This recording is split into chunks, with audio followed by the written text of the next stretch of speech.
Não lhe interessa. Que é isso, pastor? Você pensa em alguma outra coisa?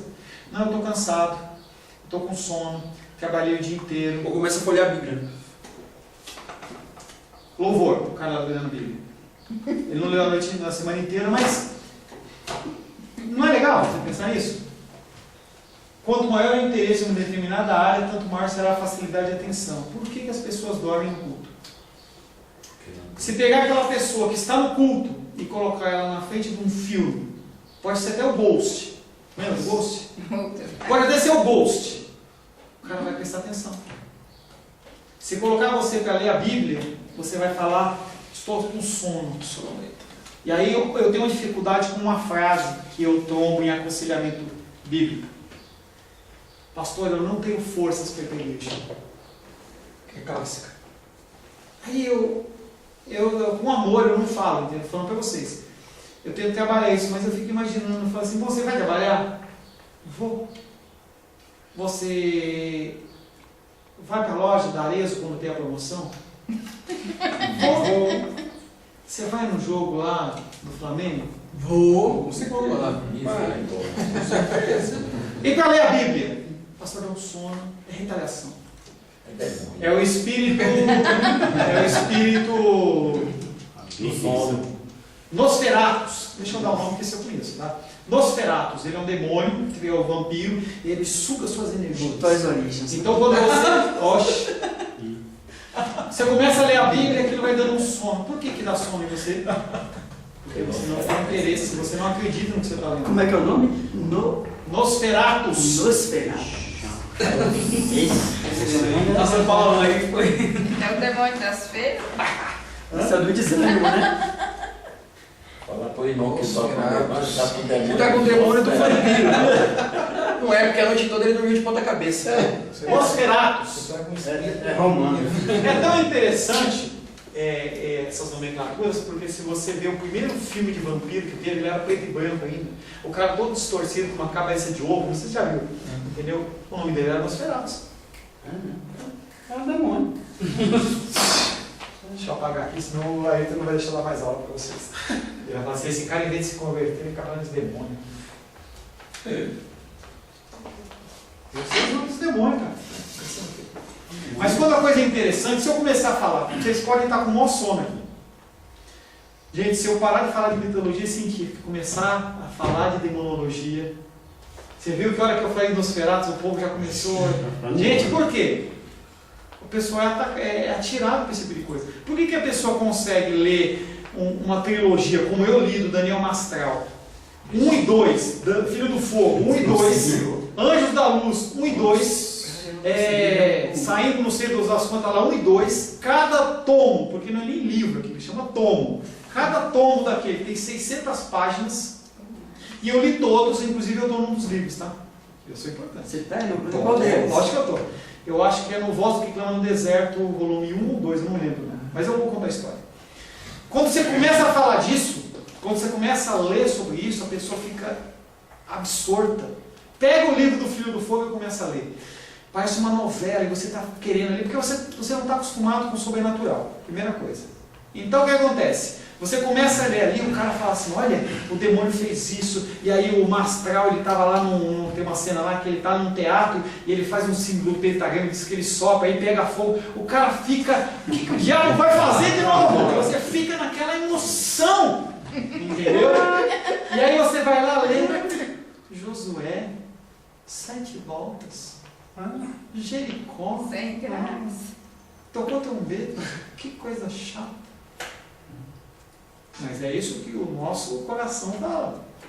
Onde eu estou no Filho do Fogo? Quando eu trabalhava lá no Agro, Ministério da Deus de Tioca, a gente filmava. Eu tinha um ministério de filmagem, eu filmava tudo. Uma vez o Mastral foi dar uma palestra lá, entendeu? Acho que é demonologia. E ele estava dando essa palestra lá para o curso de Libertadores, e a gente gravou e tinha o aval deles, de todo professor, como aqui, né? As pessoas gravam e não recebe nada, simplesmente é por uma obra social, alguma coisa assim. E aí teve um evento lá em São Paulo, a Feira Cristã, e o Ministério Ágape, ele montou um stand lá e levou os DVDs das aulas, os CDs das aulas para vender. cara estava abrindo a mala, entendeu? Caiu um monte de CD lá e os que estavam em cima era do Daniel Mastral. E aí o Mastral estava passando e ele olhou, ele com a esposa dele. E aí ele coloca no livro, metendo o pau, fala assim, esses irmãos que ficam plagiando os nossos seminários, tal, maldição. E começou, gente, eu fiquei apavorado. Eu procurei o e-mail dele, mandei mensagem para ele, não recebi resposta, né? Aí depois eu me converti. A maldição dele deu certo. Aí eu fiquei lá, entendeu? Você saiu. Porque eu fiquei preocupado. Eu falei, o cara vai lançar uma maldição sobre mim aqui, pronto, acabou minha vida. Então eu tô lá. Quando você lê, se você lê, entendeu? Você vê falando sobre isso, é eu que tô lá, tá? Próximo. Memória. Pode ser definida como a capacidade de retenção, conservação e lembrança de fatos vivenciados pelo indivíduo. Essa capacidade está sempre relacionada com o indivíduo e sua circunstância. Ele não precisa reaprender exatamente tudo. Se você for estudar sobre memória, tem muito estudo interessante, leitura dinâmica, estudos de memória para você decorar. Tem alguns estudos muito interessantes que a gente acaba não tendo contato porque a gente acha que é do demônio. Eu aprendi isso, entendeu? Que esse tipo de coisa, entendeu? Você começar a fazer esses trabalhos de reordenamento mental, você começar a fazer leituras de certos tipos de jeitos sem o nosso método normal, é coisa do diabo, o diabo está trabalhando. Mas não, as pessoas fazem estudo científico em cima da memória. Você tem capacidade de você ler mais rápido, de você absorver mais. Uma leitura que poderia ser de 10, 20, 30, 40%, você consegue absorver 70%, 80% numa leitura, e uma leitura muito rápida, apenas exercitando pontos de leitura, coisas muito simples que você tem como fazer.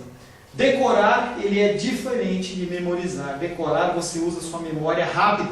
O teu computador, ele tem uma memória RAM, tem uma memória ROM, então a memória rápida do seu computador, o cachê do teu computador, ele é pequeno, mas ele ali gerencia as informações rápidas. O decorar, ele trabalha na tua memória rápida. Então eu falo assim, vamos decorar tal versículo. Olha, a prova do pessoal de metodologia científica é decorar o Salmo 23. Aí você, dentro do seu método, você vai tentar decorar. Eu chamo você, você declara, mas você passou por aquela porta, esquece. É diferente de memorizar. Decorar é reter a forma material e não o conteúdo. Memorizar é reter a forma significativa. O que é aquilo que foi falado? Um exemplo para você. Um cara de teatro, um artista de teatro, ele estava inaugurando uma peça. Ele fez a peça dele, a hora que acabou, as pessoas aplaudiram, bis, toda aquela cena toda, e ele era cristão, e ele falou assim, bom, agora eu vou declarar aqui o Salmo 23, tá? E aí ele, com entonação de voz, em posição de palco, levou as pessoas à loucura com o Salmo 23. E aí ele fala assim, agora eu vou chamar o meu pastor, o senhorzinho estava lá na plateia, o senhorzinho levantou, foi lá, entendeu? E subiu lá em cima, só para você, cacofonia. Subiu, entendeu? Lá no púlpito, lá no palco, e aí ele foi falar sobre o Salmo 23. E aí as pessoas, elas não estavam exaltadas, mas elas foram tocadas pelo Espírito, porque Deus falou com eles através daquilo. Então podia ser que eles ouviram o Salmo 23 e mas depois que aquele pastor falou para algumas pessoas, não todas, as pessoas, elas se sentiram tocadas e aquilo leva eles a algum tipo de reflexão. A gente vê bastante isso em velório.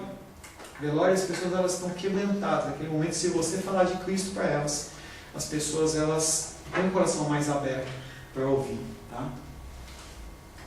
E aí ela acaba ligando, por exemplo, um fator emocional forte, como um falecimento, com o ensinamento que você deu, e aquilo fica gravado no coração dela. Tipos de memória: visual, facilidade em evocar as imagens daquilo que se viu; auditiva, facilidade em evocar o que se ouviu; motora, daquilo que se fez; afetiva, através de relações emotivas; locativa, evocação fácil numa região geográfica do objeto ou fato; ou nominativa, facilidade de lembrar nomes ou palavras relacionadas.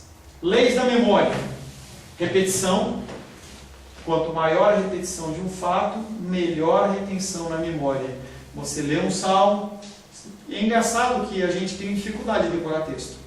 O ser humano tem dificuldade. Mas como é que a gente pode explicar o povo no Antigo Testamento decorando a Torá inteira, ou decorando o Antigo Testamento inteiro? Os caras tinham todo a Bíblia de cabeça. Filho de Eli. O livro de Eli, lembra do livro de Eli? Eles viram diariamente, né? Mas é o que nós estamos fazendo, ou deveríamos fazer. Entendeu? O livro de Eli, viu o filme O Livro de Eli? Sim. Então, o filme de Eli, basicamente, ele está carregando um livro, entendeu? A gente acaba não sabendo com certeza se ele é cego ou não, mas dá a entender que. E ele tem um livro que a Bíblia, ele lê todo dia, ele tem que andar de um lugar para o outro, numa situação apocalíptica, em que ele tem que levar a Bíblia para algum lugar que não tem. E aí ele começa a caminhar, tem uma série de pessoas que querem tomar o livro da Bíblia, porque sabe que a Bíblia, usada de uma maneira errada, ela controla as pessoas, como a gente vê nas igrejas aí. E aí chega no fim, conseguem tomar aquela Bíblia dele, um grupo rebelde lá, e aí descobrem que a Bíblia estava em braille. E aí quando ele chega no lugar de destino dele, ele dita a Bíblia para a pessoa, teoricamente de Gênesis a Apocalipse, e a pessoa vai redigindo para se tomar nota daquilo e se manter aquele ensinamento. Por que quando o povo judeu ele matava, em especial ele matava os homens? Dependendo da ordem de Deus, ele matava tudo, mas basicamente tinha que ser os homens, porque eles tinham entendimento que, é o exemplo que eles tinham da cultura judaica. Se tivesse 3 milhões de homens, e soubesse um homem, aquele um homem era capaz de reproduzir toda a Torá, todo o ensinamento, entendeu? Eles iam poder novamente restaurar a cultura deles. Esse é o pensamento judaico. Por isso que, se você, dentro da Bar Mitzvah, por exemplo, agora eu não sei se está tão exigente, mas antigamente o cara tinha que saber. Entendeu? Os fariseus, eles sabiam de cor, de Gênesis. Você consegue imaginar isso? Uma pessoa dentro da cabeça dela, só a Torá, vai. Só os de Gênesis, Levítico, Número e Deuteronômio. Você tem isso na cabeça. Versículos, capítulos, não era versículo, capítulo, mas imagina, versículos, capítulos, você conseguia identificar nomes, genealogias. Era isso que acontecia. Esdras e Neemias. Como é que eles chegaram lá? Se já estava tudo por escrito? As pessoas, muitas coisas elas tinham na memória. Tradição oral, as pessoas ali elas falavam e elas chegavam às conclusões. E a gente pede para a pessoa decorar um salminho qualquer aí de 4, 5 versículos, as pessoas gemem. Ô Paulo, mas hoje, desde que nós tivemos o advento do computador, essa questão da repetição foi se tornando cada vez mais distante, né? Inclusive na escola, chamada de escola secular, porque hoje você leva o computador para dentro da sala de aula. Hoje a criança ela já nem memoriza tabuada, porque ela já tem ali uma calculadora. Você não precisa memorizar fórmulas matemáticas, né? E qual que é o dano disso? As pessoas não têm base. E aí assim, o mesmo fato vai acontecendo dentro da igreja, porque assim, eu não preciso me lembrar do versículo qualquer, porque eu vou ali na internet, computador, abro a internet rapidinho e... O Senhor é meu pastor e nada me faltará. Onde está isso? Eu vou lá na Bíblia online, digito, ele... Aliás, eu já nem levo mais a Bíblia em papel, eu levo... celular. É o outro contrapartida. Você tem tanto acesso à informação que você não se familiariza com ela. Por que o Facebook, por que essas mídias sociais dão tão certo? Porque o ser humano ele acaba conhecendo os outros, aquela figura de... Não sei se vocês já viram ou já participaram desse tipo de coisa. As famílias colocarem aquelas cadeiras para fora, grandona, com aquelas linhas de plástico colorido, laranja, amarelo, azul. As pessoas ficavam na porta conversando. Não tinha televisão, não tinha... As pessoas elas tinham que interagir. Então hoje, a interação é Facebook. Eu não mando mais um parabéns porque você fez aniversário. Eu vou lá e curto e pronto. Quer que você leu o azar, se não leu o azar seu. Tá lá. Eu te convidei. Tudo seria você vê que cada vez mais as pessoas ficam mais isoladas. Por que tem tanto problema de doença de isolamento, a pessoa está em pânico. Por quê? Com uma ligação tão grande assim, que a pessoa vai se afastando do indivíduo, se afastando do indivíduo. E no comecinho nós falamos sobre o homem, ele é formado para viver em sociedade com outros homens, ele não é separado para viver que nem o ermitão, ou viver que nem a águia sozinha lá nas alturas, não. Nós somos feitos para viver junto, que nem formiga. E aí as pessoas elas vão se afastando, se afastando, se afastando, se afastando, as pessoas se matam. Se você quiser aprender como morrer por chumbinho, você digita aqui, como morrer, os caras ensinam, tem todo um método científico para o cara morrer de uma série de formas. Você vê nos Estados Unidos as pessoas, elas têm no computador esse tipo de informação, como construir uma bomba, como fazer isso, como fazer aquilo, eu quero morrer de tal forma. Aí o cara vai te dando todos os passos para você morrer daquele jeito. Olha, deixa uma carta, faça aí. As pessoas estão vivendo desse jeito. É um mundo cada vez mais cibernético. Aquele programa chamado Sims, entendeu? Em que você personaliza você personaliza um ser dentro, um avatar dentro daquele programa, e a vida sua passa a ser aquilo. Steve Jobs disse, ele influenciou com uma frase dele antes de morrer: o meu legado é para deixar uma geração mídia. Gente, é tão perigoso isso. Eu digo porque eu já vivi esse problema. Porque na verdade nós estamos vivendo a geração mídia. Tinha uma época, eu tenho um problema com o jogo, tá? Joguinho. Eu sou muito intenso nas coisas que eu faço. E tinha um joguinho que eu jogava, em que eu comecei a jogar, e aí dentro de um grupo de 10 mil pessoas, eu era o top 10, top 5, entendeu? E eu estava muito bem classificado naquele jogo. E eu chegava ao pastor, entendeu? Pastor, não tinha problema nenhum com isso. Eu acordava para orar 4 horas, eu orava das 4 às 5, das 5 horas da manhã tinha um leilão lá, do negócio das armas especiais lá, eu entrava no leilão, eu montei a minha vida em torno disso. Adulto, com esposa, com filho, pastoreando e bloqueado numa coisa dessa. Me libertei numa situação. Estava num curso em São Paulo, de batalha espiritual, lá no bairro da Liberdade, bairro lá dos japoneses lá, e a hora da janta, em vez de jantar eu fui procurar uma lan house para eu jogar. Vício, gente, é doença. E eu achei uma lan house lá, cadastrei. Quando eu sentei na frente do computador, ele deu algum pane lá, e aí aquela tela ficou negra e eu consegui ver na tela o reflexo do meu rosto. Ávido, desesperado por jogar. Eu olhei para aquilo e falei, nunca mais. Eu estava com uma fichinha, eu já tinha feito uma fichinha de cadastro lá na lan house para os outros dias do seminário, rasguei. Engraçado, rasguei, e aí no dia, na hora da oferta, que todo culto, o negócio tem que ter oferta, eu fui lá e depositei dentro da urna. Falei, Senhor, eu deposito esse meu desejo e essa minha vontade. Então isso acontece, as pessoas elas estão se afastando, estão se fixando em personagens, em coisas de jogos, em coisas, porque a quantidade de informação ela está muito rápida. Repetição, nós já falamos, atenção, a velocidade de retenção é proporcional à atenção com que se estuda o fato. Emoção, a intensidade da emoção depende da facilidade da retenção. Interesse, estrutura. A memória é de suma importância no ensino e aprendizagem. Ela pode ser desenvolvida em todos os seus tipos. Para isso, identifique o seu tipo de memória mais acentuado. E aí nós, cada um tem o seu tipo de memória que você tem mais facilidade. Quanto mais elementos você inserir no aprendizado, mais você vai aprender. Se você puder ter um áudio visual, ótimo. Se for só áudio, é mais prejudicial. Se eu conseguir colocar vocês para interagir com escrita, perguntando, conversando, é mais coisa. Quanto mais sentidos você utilizar, melhor.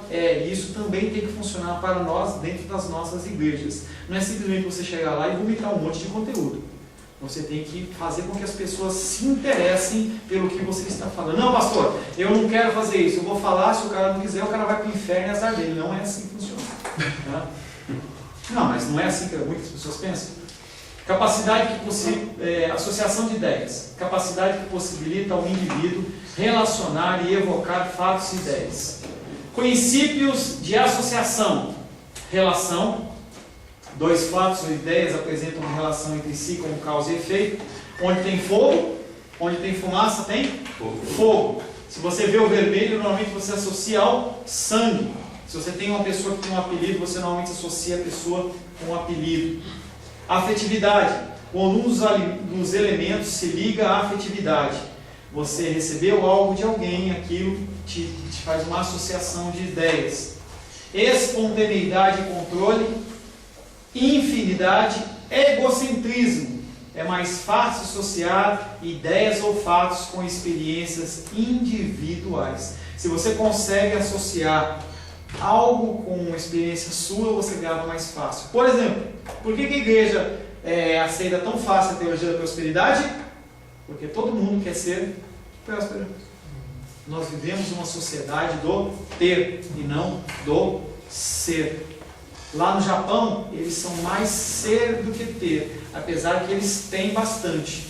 Mas as pessoas, quando elas começam a entrar nesse tipo de conflito, o que eles fazem? Se matam. Quando você vê sociedades como a Dinamarca, Suíça, Japão, são os maiores índices de suicídio de adolescentes. Pessoas no começo da vida que já viveram tudo. Tem acesso à internet, à pornografia, a todo quanto é sorte, tipo de conhecimento. A pessoa chega num momento da vida dela em que ela está com 70, 80, 90 anos e ela está no fim da vida dela. Ela já viveu tudo que ela podia viver numa tenra idade. Eu estava em Pirinópolis nesse começo de semana, passei 2 dias com a minha esposa lá, e aí a gente estava lá conversando. Quando eu olhei assim, eu e ela falei assim: olha lá, tinha uma menina de uns 12 anos, mais um menino de uns 11, e uma outra menina um pouquinho mais velha, no máximo uns 13, garrafona de vodka, plenas 10h30 da manhã, matando aula, e eles estavam lá enchendo a cara. O prazer deles é aquilo, entendeu? E aí a gente não observa esse tipo de coisa, e a gente massifica os nossos filhos, os nossos membros das nossas igrejas, tirando deles conhecimento, tirando deles o ensino verdadeiro, o ensino bíblico. E você chegar com uma criança e explicar biblicamente, vai dar mais trabalho, por que ela não tem que fazer isso, por causa disso e disso biblicamente, não só simplesmente porque você não quer. Por que a criança não pode fazer barulho? Porque você quer a sua paz. Eu cheguei do meu trabalho, eu quero paz. Não tenha filho, querido. Mecanismos que ajudam no hábito de estudar: organização, preparação e revisão da aula e estudos de grupo. O culto ou a pregação, ela também, você tem que ter sempre uma preparação e uma revisão daquilo que você tem que fazer. Às vezes a pessoa prepara a palavra e nunca mais ela volta. Ela prepara talvez no começo da semana e nunca ela volta para estudar aquilo. Quanto mais você tem contato com aquilo, mais você consegue se exprimir melhor. Por exemplo, você já convidou alguém, se não convidou, alguma pessoa para pregar na tua igreja, algum que seja esses pregadores itinerantes. O cara vai pregar a mesma palavra na sua igreja, na igreja do fulano, do fulano, do fulano. O cara prega 20 vezes a mesma mensagem. E aí a hora que ele vai pregar na tua igreja, você fala assim: meu, que unção! O cara está cheio de espírito, o cara nem olha. O cara declara os versos, ele fala o que está... Ele vai direto. Por quê? Ele já fez 1, 2, 3, 5, 10, 15, 20 vezes. Cada vez mais ele vai vendo, ele olha para o público dele e fala: espera um pouquinho. Quando eu falo do anjo, os irmãos ficam acesos, então eu tenho que falar do anjo. Bom, mas eu falei de pecado, eu vejo que os irmãos começaram a olhar para o lado, então eu não vou falar de pecado. A pessoa vai adequando toda a pregação dela, entendeu? Em relação ao que o povo quer ouvir. Não é o que tem que acontecer aqui. Você prepara e revisa uma aula, revisa um sermão, no sentido de você ser mais bíblico possível. Tempo. Tempo é uma questão de preferência. Quem quer estudar encontra tempo. Verdade ou mentira? Verdade. E aí você olha para a pessoa e a pessoa fala assim: eu não tenho tempo de ler a Bíblia. É um problema hoje. Um verdadeiro problema. Recebi um e-mail ontem e a irmã falando assim: irmãs e irmãos, eu acredito no poder da oração. Glória a Deus. Mas eu não tenho tempo de orar. Orem por mim, porque eu dou aula direto e eu não tenho tempo. E eu preciso que vocês orem por mim por tal assunto. Gente, o tempo a gente faz. faz. O tempo é a gente que faz. Então, você dá risada, mas no dia do Senhor, naquele dia em que você não vai poder entrar com a petição do Supremo Tribunal, nem entrar no pequenas causas lá, nem na Procuradoria da República, mas você vai estar perante o Rei dos Reis, se assim o Senhor permitir, você vai estar perante o Rei dos Reis, Senhor do Senhor, no julgamento branco, não no julgamento final, hein? Amarrado, né? Então você vai estar lá perante o julgamento do trono branco e o Senhor olha para você e começa a falar das coisas que você deixou de fazer. Tem uma obra do Bill Hybels aí, ocupado demais para deixar de orar. Muito boa, viu? Aí você chega para Deus e fala assim, eu não tive tempo, Senhor. Aí Deus ele vai começar a olhar para as coisas, ele deve dar uma risadinha assim, e falar, filho, vem cá, se você for do grande trono branco, vem cá, deixa eu mostrar para você. Você é ovelha mesmo? Eu vou ter que te aturar a eternidade mesmo, vem cá, vem. E aí ele vai mostrar onde você perdeu todo o seu tempo. Agora, também haverá aqueles que vão estar perante o Senhor, e o Senhor vai olhar e falar assim, não te conheço. Que é isso, Senhor? Eu profetizei em teu nome. Eu era pastor lá nesse mental, entendeu? Usava um chapéu bonitinho, não sei o quê. Deus, que é isso? Eu estava presente, eu era o cara do mistério. E aí Deus vai olhar e falar assim, peguei aula do pastor Paulo. Estava lá, entendeu? Eu tive a pachorra de acordar mais cedo e ficar das 8. O Luizinho não, né? O Luizinho não era eu. Mas a maioria ficou das 8 até as 17 ouvindo. O senhor vai falar para mim que eu não sou crente? Sou crente sim. Aí não vai ter jeito, gente. Não tem pescagem, não tem oração pelas almas dos mortos, não vai ter vela no sétimo dia. Nada disso. Então o tempo é questão da tua preferência. Você só vai dar tempo para aquilo que é importante para você. Se você não lê a Bíblia, se você não tem tempo de estudo, você não tem devocional, você não tem tempo de oração, você não tem tempo de silêncio. Sabe o que significa um tempo de boca fechada na presença de Deus? Chama-se solitude. Não é coisa de monge, não. É o momento em que você espera Deus falar com você. Porque você entra na presença de Deus, vomita um monte de coisa, e a hora que Deus vai falar, você, em nome de Jesus, amém. Levanta e vai embora. Você tem que tocar o seu dia. E aí você já é muito crente se você já fez a sua oração. Entendeu? Já é muito crente. Tempo é uma questão de preferência. Quem quer estudar, quem quer ler, encontra tempo. E o tempo é uma formação de hábito. Se você não estabelecer um hábito, você vai relaxando, porque a tua carne quer. O que o irmão falou aqui que está faltando aqui na CB? Uma rede. O teu corpo quer uma rede. Ele quer uma rede. A irmã não aguentou, não conseguiu a rede, mas eu escolhi uma caminha para ela. Ela falou assim, pastor, eu preciso encostar um pouquinho no meu corpo. Entendeu? Nosso corpo quer cama, quer descanso. O corpo não quer estudo, não quer que você fique sentado lendo a Bíblia, ele não quer que você lê um texto na revista e atualizada, e você vai lá na Peregrino, e você vai na TEB, e você fala, não tem uma coisa de errado, e você vai atrás de um comentário. Ele não quer. Ele quer o quê? Que você fique na boca. Entendeu? O pastor falou que é tarde da bênção, então eu vou lá para receber a minha vitória. Entendeu? Ele tem um pastor lá em São Paulo, hoje da Igreja da Graça. Eu sempre dou esse exemplo. Ele fala assim, hoje é quarta-feira. Tá, e aí, né? Hoje é quarta-feira. E hoje é dia do jejum. Mas eu quero dizer para você, e ele olha para a câmera dá aquele close. Eu quero dizer para você que você não precisa jejuar. Quem vai jejuar sou eu. Você apenas venha para a igreja para receber a sua vitória. O que o povo quer? Só isso. Oh, glória, é de Deus. Aí o cara chega e fala assim na tua igreja, assim, você precisa jejuar. Pastor está atacado hoje, de Deus não. Está amarrado.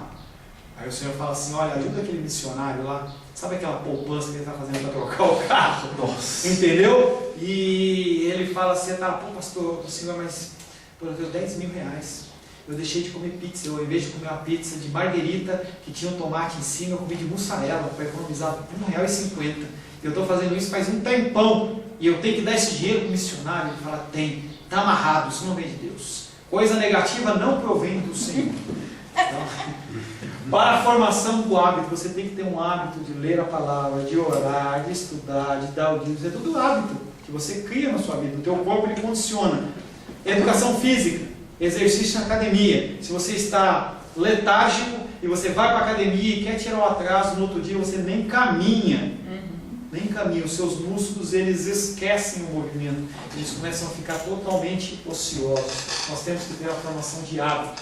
Material. É necessário organizar seu material de estudo. Formação de acervo especial especializado.